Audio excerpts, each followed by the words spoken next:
رب اشرح لی صدری والی جو دعا ہے وہ اللہ تعالیٰ نے اس میں ان کو فوراً حضرت موسیٰ نے اللہ تعالیٰ سے مانگی، اور پھر ہیلپرز بھی مانگی. اللہ تعالیٰ نے جب دین دیا ہے تو پھر اس کے ساتھ نبیوں کو ہیلپرز بھی دیے ہیں، جیسے حضور صلی اللہ علیہ وسلم کے صحابی تھے.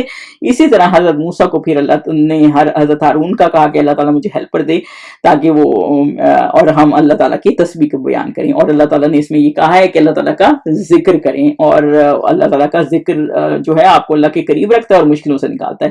پھر اللہ تعالیٰ نے آیت نمبر 29 پہ جب ہم پہنچے تو پھر اللہ تعالیٰ نے ان کو بتایا کہ اللہ تعالیٰ نے پہلے بھی حضرت موسیٰ پہ کیسے بلیسنگ کی تھی جب وہ چاہے بچے تھے، اور کیسے ان کی ماں پریشان تھی، اور کیسے ان کی ماں کو واپس ان کی بہن کو وسیلہ بنایا، اور کیسے واپس ان کو اپنی ماں سے ملا دیا. تو اللہ تعالیٰ نے ہمیشہ ان کے اوپر رحم کیا.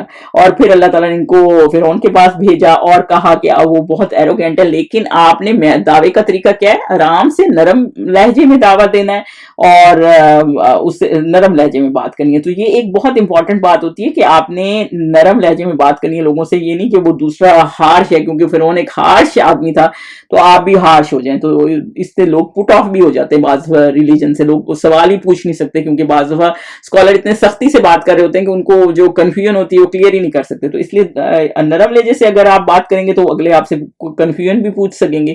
تو وہ بھی اللہ تعالیٰ نے طریقہ بتایا کہ دعوے کا طریقہ کیا ہے، کہ سافٹلی آپ ان سے بات کریں اور میسج جا کے دیں اللہ کا. اور ان کو معجزات دیے، نہ کوئی ہتھیار دیے، نہ لڑائی کی چیز دی، معجزات دیے، یعنی اللہ تعالیٰ کی بڑائی بیان کریں. آیت نمبر 72 میں جب ہم جاتے ہیں تو پھر ہم دیکھتے ہیں کہ اللہ تعالیٰ نے اسٹوری میجیشنز کی جو بتائی ہے کہ انہوں نے اپنے عصا، جس طرح اس نے بندے اکٹھے کیے فرعون نے، اور کس طرح حضرت موسیٰ نے عصا ڈالی اور کس طرح ان کا سام نکل گیا. سارے میجیشنز کے چھوٹے چھوٹے رسے جو آنکھوں کا دھوکا تھا ان کو، تو انہوں نے کیسے جب ان کے پاس حق آ گیا، کیونکہ وہ ایکسپرٹ تھے تو وہ یہ جانتے تھے کہ یہ جادو نہیں ہے، تو انہوں نے فوراً کہہ دیا کہ نہیں ہم اللہ کو مانتے ہیں، بھلے تم ہمیں ٹارچر کرو یا کچھ کرو. کیونکہ فرعون کہہ رہا تھا کہ میں نے تمہیں اجازت نہیں دی اور تم اس پر ایمان لے آئے اور میں تمہارے ہاتھ پیر الٹی سائڈ سے کاٹ دوں گا. اس نے کہا چاہے تم جو کرو ہم اللہ کو نہیں چھوڑ سکتے، کیونکہ ہم نے اللہ کے پاس جانا ہے، اور اصل انجام جو بہتر ہے اس کا ہے جو آخرت میں کامیاب ہے.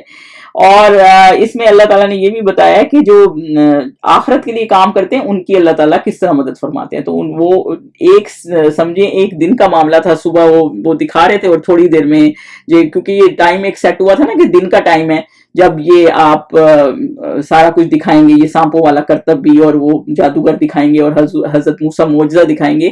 تو وہ اس وقت اس کے فوراً بعد ہی جیسے وہ ختم ہوا، 2-3 گھنٹے ہی ہوئے ہوں گے، اور فوراً ہی وہ حق کی بات ان کے سامنے آئی اور وہ ایمان لے آئے.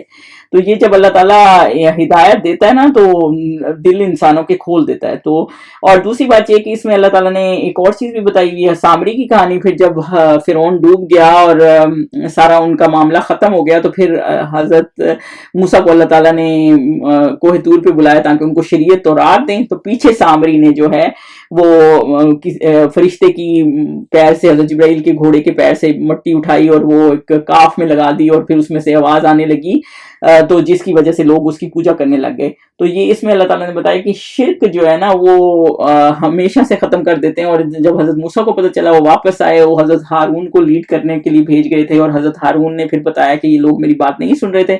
تو حضرت موسیٰ نے وہ شرک کو ختم کرنے کے لیے بالکل اس کو جلا بھی دیا اور راکھ اس کی اڑا دی پانی میں. تو بیسیکلی اس میں یہ بھی بتایا گیا کہ شرک کو سرے سے ہی ختم کر دیتے ہیں.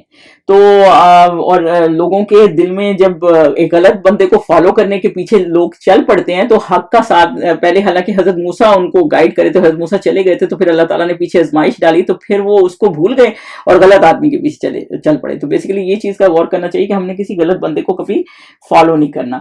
اور پھر ہم آگے جاتے ہیں تو 103 آیت میں ہم دیکھتے ہیں کہ اللہ تعالیٰ کہتے ہیں کہ لوگ جو ہیں جب قیامت کے دن اٹھیں گے تو کوئی کہے گا ہم 10 دن رہے، کوئی کہے گا ہم ان میں سے جو عقل مند ہے وہ کہے گا ہم 1 دن رہے.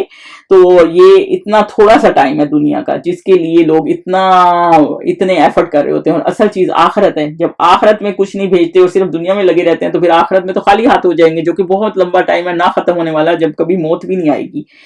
اور آیت نمبر جب ہم 113 میں جاتے ہیں تو اس میں اللہ تعالیٰ نے کہا ہے کہ آپ قرآن کو پڑھیں اور اس کا ذکر رکھیں اور رب زدنی علما، اور ہمیشہ اللہ تعالیٰ سے یہ دعا کرتے رہیں رب زدنی علما والی کہ اللہ تعالیٰ میرے علم میں اضافہ کرے. کیونکہ قرآن کو یاد کرنا، پڑھنا اور اس کو اس پہ عمل کرنا اور اس کو سمجھ کا فہم اس کی، یہ اللہ ہی دے سکتا ہے. تو اس لیے ہمیشہ اللہ تعالیٰ سے دعا کریں، کیونکہ بعض لوگ اتنے سمجھدار ہوتے ہیں اور پھر وہ بہک جاتے ہیں. تو بیسیکلی ہمیشہ اللہ تعالیٰ سے دعا کرنی چاہیے کہ اللہ تعالیٰ ہمیں ہماری مدد کرے. جب یہ صورت اینڈ ہو رہی ہے تو اس میں آیت نمبر 23 سے آنورڈ دیکھیں تو حضرت آدم کی سٹوری اور ابلیس کا معاملہ کہ وہ جب اس نے حضرت آدم کو سجدہ کرنے سے انکار کر دیا تھا اور اللہ تعالیٰ نے پھر دو طرح کے رویے دکھائے، ایک فرشتوں کا رویہ اور ایک حضرت آدم کا رویہ کہ یعنی انہوں نے اپنی غلطی ہوئی ان سے فوراً معافی مانگی اللہ سے، لیکن شیطان نے ایسا نہیں کیا. اور دوسرا یہ کہ فرشتوں کا رویہ یہ تھا کہ انہوں نے فوراً ہی سمینا وطانہ کیا جب انہیں سجدہ کا کہا گیا، اور جو شیطان تھا وہ اپنی عقل استعمال کرنے لگ گیا کہ میں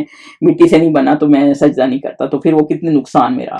تو جب اللہ تعالیٰ کا کوئی احکامات آ جاتا ہے اور اللہ تعالیٰ سب سے زیادہ علیم ہے اور حکیم ہے، تو پھر آپ نے وہی کرنا ہے جو اللہ تعالیٰ نے حکم دیا ہے. تو بیسیکلی اینڈ پہ بھی اس صورت میں یہی ہے کہ اپنی فیملی کو جو نماز کا حکم دیں، اور ڈفرینٹ نمازوں کی ٹائمنگز بھی اس صورت میں بتائے گئے ہیں، فجر، ظہر، عصر، مغرب، عشاء، ہر طرح کی عبادت کا بتایا گیا ہے کہ اس سے آپ اللہ کے قریب ہو جاتے ہیں. یعنی ظاہر ہے آپ جتنی زیادہ اللہ کی عبادت کریں گے اللہ سے قریب رہیں گے. نمازوں کا بھی کہا گیا اور صبر کرنے کا بھی کہا گیا کیونکہ آپ گیو اپ نہ کریں، اور یہی اس میں بیسک کانسیپٹ ہے کہ آپ نے گیو اپ نہیں کرنا، اللہ کی راہ میں چلتے رہنا ہے، اور اگر اللہ تعالیٰ ہی کامیابی دینے والا ہے اور آخر اللہ تعالیٰ ہی کامیابی دے گا، اور اللہ تعالیٰ نے مسلمانوں کو کامیابی دی بھی. یہ جی اس صورت کا انٹرو ہے. انشاءاللہ پھر اس کو ڈیٹیل کریں گے. سبحانک اللہم و بحمدک، اشہد ان لا الہ الا انت، استغفرک و اتوب الیک.